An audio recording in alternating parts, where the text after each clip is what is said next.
Good morning बच्चों। आज हम लोग पढ़ेंगे लिंग, यानी चैप्टर का नाम है लिंग। तो बच्चों इसको क्या करना है, आपको कॉपी में नोट करना है तथा याद करना है। तो हम लोग बढ़ते हैं, चैप्टर स्टार्ट करते हैं लिंग। यानी लिंग को हम इंग्लिश में क्या बोलते हैं जी? जेंडर बोलते हैं। तो सबसे पहले यह सवाल रहा, यानी लिंग किसे कहते हैं, यानी लिंग की आप परिभाषा बताइए। तो शब्द के जिस रूप से पुरुष जाति या स्त्री जाति का बोध हो उसे हम लोग लिंग कहते हैं। शब्द के जिस रूप से पुरुष या स्त्री जाति का बोध हो उसे हम लोग लिंग कहते हैं। जैसे यहाँ लिखा हुआ है लड़का, तो लड़का का स्त्रीलिंग शब्द क्या हो जाएगा? लड़की। गायक, गायक का स्त्रीलिंग क्या हो जाएगा जी? गायिका। राजा, राजा का स्त्रीलिंग क्या हो जाएगा? रानी। शिक्षक, शिक्षक का स्त्रीलिंग क्या हो जाएगा जी? शिक्षिका। अब हम लोग आगे बढ़ेंगे तो लिंग के कितने प्रकार होते हैं? तो लिंग के दो प्रकार होते हैं। एक को बोलते हैं पुल्लिंग और दूसरी को बोलते हैं स्त्रीलिंग। एक बार और सुनिए, लिंग के दो प्रकार होते हैं। एक को बोलते हैं पुल्लिंग और दूसरी को बोलते हैं स्त्रीलिंग। तो हम लोग समझेंगे कि पुल्लिंग किसे कहते हैं, यानी पुल्लिंग का परिभाषा बताएं। तो लिंग के जिस रूप से पुरुष जाति का बोध हो उसे हम लोग पुल्लिंग कहेंगे। एक बार और सुनिए, लिंग के जिस रूप से पुरुष जाति का बोध हो उसे हम पुल्लिंग कहते हैं। जैसे यहाँ ले लेते हैं लड़का, लड़का पुल्लिंग है।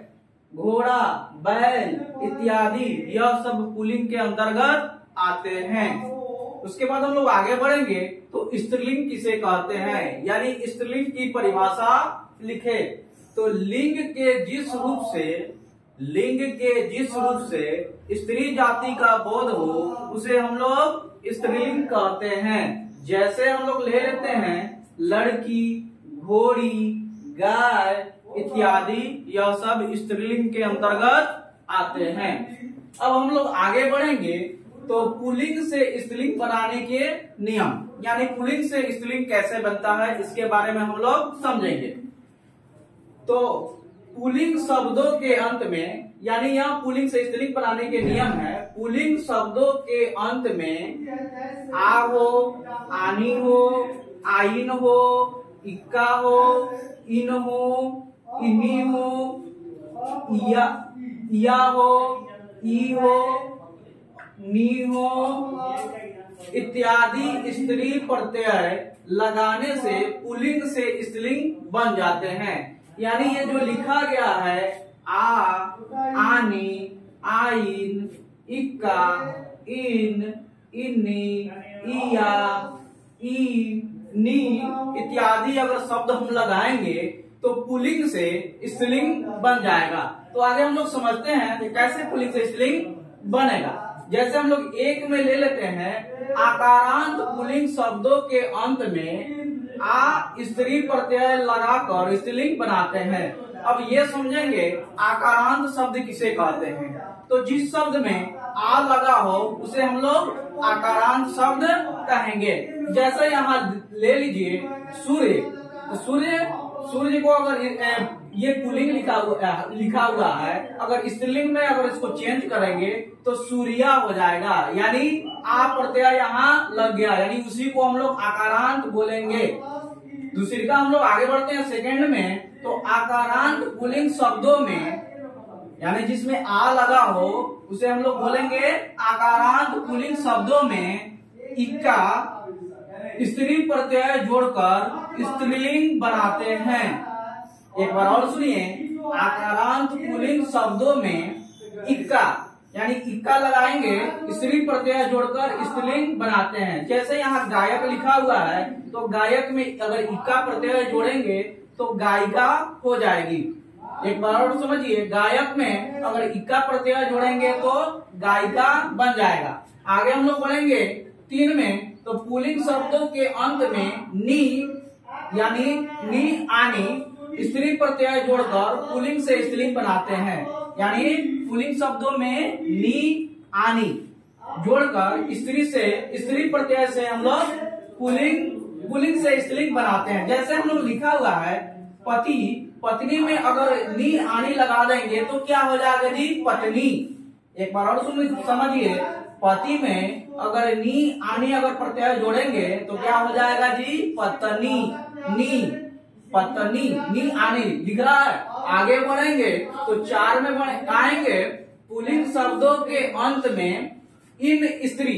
यहाँ देखिए इन लगा हुआ है, यानी अंत में क्या लगना है जी? इन स्त्री प्रत्यय जोड़कर पुल्लिंग से स्त्रीलिंग बनाया जाता है। जैसे नाग में अगर ले लेंगे तो इन लगा देंगे तो क्या हो जाएगा? नागिन। सांप में अगर इन प्रत्यय जोड़ेंगे तो क्या हो जाएगा? सांपिन।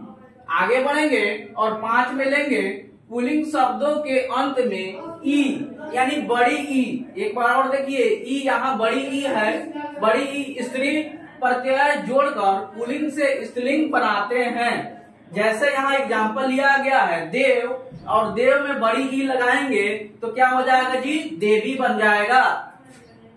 आगे बढ़ेंगे तो 6 नंबर में हम लोग ले लेंगे कुछ प्राणीवाचक, यानी प्राणीवाचक संज्ञाओं का प्रयोग पुल्लिंग तथा स्त्रीलिंग दोनों में होता है।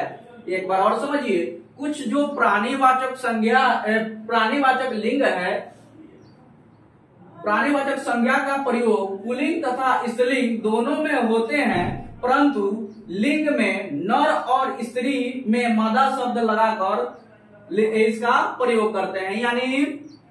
यानी आप यह समझ लीजिए कि अगर हमको नर लिखना हो, यानी अगर जो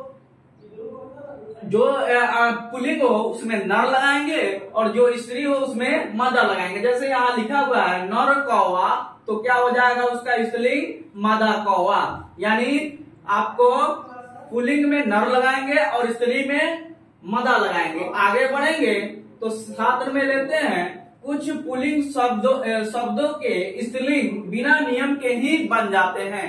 यानी एक बार और समझिए, कुछ पुल्लिंग शब्दों के स्त्रीलिंग बिना नियम के ही बन जाते हैं, यानी उसमें कोई नियम नहीं होते हैं। जैसे हम लोग ले लेते हैं बाप, तो बाप का स्त्रीलिंग क्या हो जाएगा जी? माँ, यानी इसमें कोई नियम प्रयोग नहीं हो रहा है। भाई, बहन, पिता, माता, यानी इसमें हम लोग को कोई नियम प्रयोग नहीं हो रहा है। तो बच्चों क्या करना है, इसका आप लोग स्क्रीनशॉट लीजिए और अपने कॉपी में इसको लिखिए, और तथा उसको क्या करना है? याद भी करना है। तो अब मैं 1 मिनट के लिए आपके बोर्ड से हटता हूँ और इसका स्क्रीनशॉट लीजिए और अपने कॉपी में नोट कीजिए तथा याद कीजिए। धन्यवाद।